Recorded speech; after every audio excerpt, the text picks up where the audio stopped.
guys! So all the time I get people that I know come up to me and ask me questions like, Molly, how are you so happy? Why do you laugh so much? You must have like no problems. Yeah, well, you're wrong. I have problems.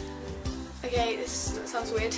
But scrolling through Twitter and Facebook and everything and seeing everyone that I know go through loads of problems and saying that they're not feeling very happy today and stuff like that, it kind of inspired me to make a video.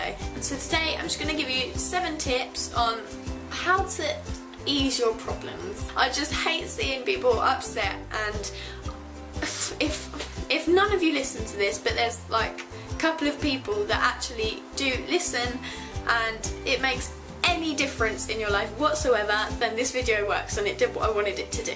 Okay, so my first tip may sound absolutely stupid, it's completely obvious, and it's definitely easier said than done, but try not to worry. Like, people, especially me, I am a massive victim of this, but I just worry about the smallest little thing. Worrying doesn't solve any of your problem. Fair enough, it's natural, like everyone's gonna worry, it doesn't matter if you want to or not, everyone worries about some things. But some of the other things are so small and so pointless that there's not even any point worrying about them. For example, if you're worrying about something that's coming up, like an event or something that you really don't want to do, maybe you have to give a presentation at college, or maybe you have to tell your friend something, just anything. If you're constantly worried about the things that are going to go wrong, then you're just going to get yourself more and more nervous, and in the end it's just going to...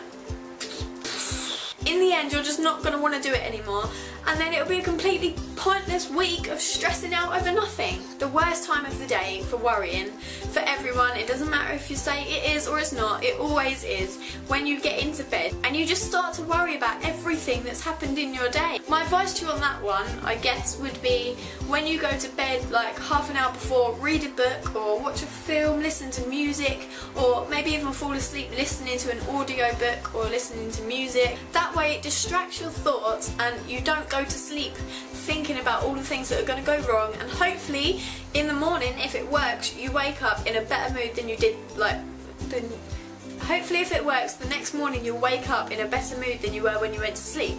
I'm actually listening to a book on Audible at the moment, and it's called When Mr. Dog Bites, and it's about a boy and he finds out that he's ill, but he makes like a big bucket list of things that he wants to do within the next few months, and it is really funny, and I find that listening to that before I go to sleep, it just calms me down and it makes me laugh because it's a funny book. It sends me to sleep without worrying about all the things that have happened to me, or all the things that I'm going to have to do, or all the things that, the pointless things that I stress about, because I stress about everything. Alright, number 2 is don't force yourself. If the thing that is making you unhappy is something that you don't have to do, but you're doing it maybe to fit in with your friends, or maybe just to get something done because you haven't done it but you don't really want to anyway, but you're just going to do it because just so that you can say you've done it, just change that. Again, it may be easier said than done, but if it is something that is simple enough to change and you're just not changing it because either you can't be bothered or you want to fit in with the rest of your friends, it's not going to do you any good. It's completely overused saying, but I completely 100% agree with it, and that is, don't try to pretend to be something you're not. If you be yourself, the right people will come to you. If you try and fit in with what everyone else is doing, then you're not being yourself, and that's not going to make you happy. Another way of saying don't force yourself, I guess, is don't force yourself to cope with things on your own. You may feel like there isn't anyone that wants to listen to your problems, there's no one that's going to help you, but there is always someone, I promise you. For example, if you feel like you've got no friends to talk to, or no one wants to listen to your problems, talk to someone in your family or an old teacher, or there's so many companies and associations that will help you. They're there to help you. Just don't go through things alone, because there is always someone there that is willing to go through it with you. You may not think that having just one person there to listen to you, maybe even if they can't help you, even if you can just literally just talk to them for hours and hours and hours about the things that are going on in your life and worrying you, it gets a lot off of your chest and you feel like you're not alone in the problem. Number 3, embrace your traits. Okay, so if you are someone who's completely awkward or crazy or just uncontrollable, and you're scared to go out being yourself because you feel like others are going to judge you, or you feel like you're going to embarrass yourself, just go ahead and do it. For example, when I first made this channel, I was a bit scared because I didn't know if I would like making the videos. Once I posted the first one, I didn't know if I was going to want to carry it on, and then people would be like, oh well, you've just done one video, what's the point in that? And like, that type of advice is advice you don't need. Once you find something that you're good at and you like, and even if it's just sitting here talking in front of a camera, or it could be drawing or singing or anything, if it makes you happy, do it more often. Another thing with embracing your traits is there may be one thing that you don't like about yourself. You may not like the way you look, you may not like the way you act, you may not like how shy you are, or if you're too confident maybe. Everyone has something about themselves that they don't like. Oh my goodness, what was that? But there is always someone out there who likes that about you. And that's when it comes back to being yourself. If you be yourself, people will like you for the way that you are, and because there's no one else like you, they're never going to find anyone else exactly like you.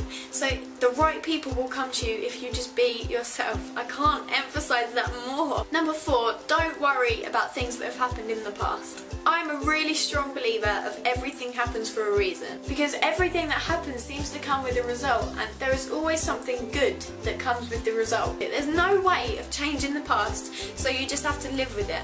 And I'm not saying that what you've been through may be easy to get over, or it may be something that's like little, it could be something massive that has completely changed your life. But if you work with that, and whatever you've been through, you use it to build yourself back up, you will be happier as a person. If you keep living on your mistakes and the things that you've been through, the things that you don't ever want to do again, what's the point in thinking about them every single day? If you really have to think about the things that you've been through and the things that have changed you, try and think about the way that it's made you a better person. This is getting really deep now.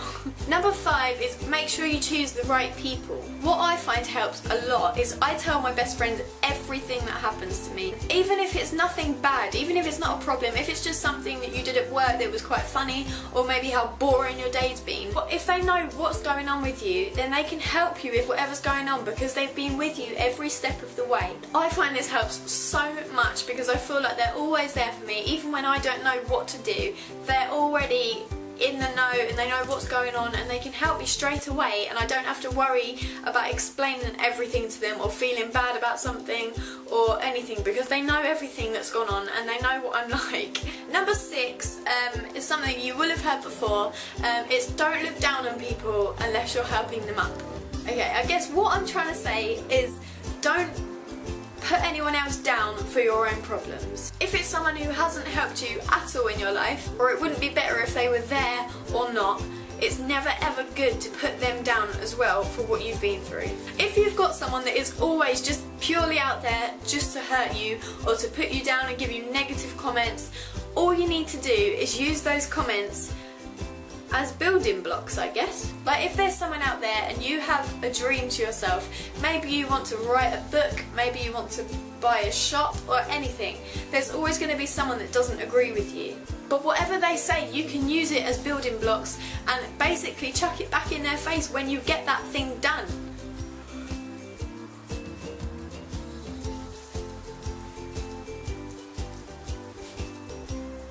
Oh my goodness.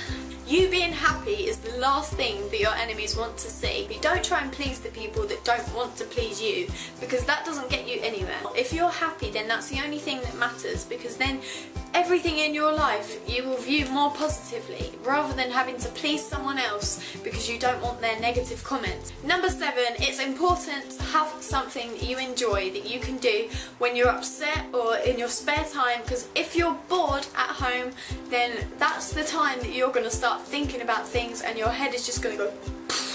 And fair enough, there's always things that you like doing with your friends, perhaps you like going out shopping or ice skating, anything like that, but make sure you've got something that you can do independently by yourself. For example, in my spare time, I like to make these videos. Alright, my camera just decided to completely overheat and just melt down, so I'm back, even though I haven't actually gone anywhere in the video. Anyway, what was I saying? So number 7 is to find something that you enjoy. It could be anything. It could be writing, reading, singing, cooking, anything. Just find something you enjoy, and when you're upset or when you're bored, it will save you from worrying about the things that you... It will stop you worrying about the things that you are worrying about. It will distract your mind and you will be happier. Okay, that failed. You will be happier. Also, I guess another thing is, maybe if you feel like you haven't really got one particular thing that you enjoy, experiment. Go out with your friends, try some new things, and maybe in that process you might, and maybe while you're doing that you might come across something that you would like to do with your life. Like maybe you would want to do as a job or a hobby. And experimenting, you've never got anything to lose, because if you don't like it, you don't ever have to do it again, but it's worth knowing if you enjoy it or not. Anyway guys, that was my 7 pointers for just how to be happier, and hopefully if you're one of them people that ask me every day why I laugh so much, how I'm so happy, there, now you know. If this video helped you, or maybe you feel like it could help someone else that you know, please give it a big thumbs up and share it with others if you feel like it will help them. Please leave me a comment of what you thought of this video and if it helped you at all, and maybe if you've got any other advice for anyone else who might be going through things. I sound like I know what I'm talking about, but I really don't. I'm purely just saying what's in my mind at the moment, because I hate seeing people upset. And going through my Twitter and Facebook and Instagram, there's always some people who are worrying about things, and I'm pretty sure most of the things that you worry about you should not have to worry about. What was that? So thanks for watching guys, just keep smiling today and try not to get yourself down over any of the little stupid things because it's not worth worrying about, I promise you. Thanks for watching guys, and I'll see you again next week.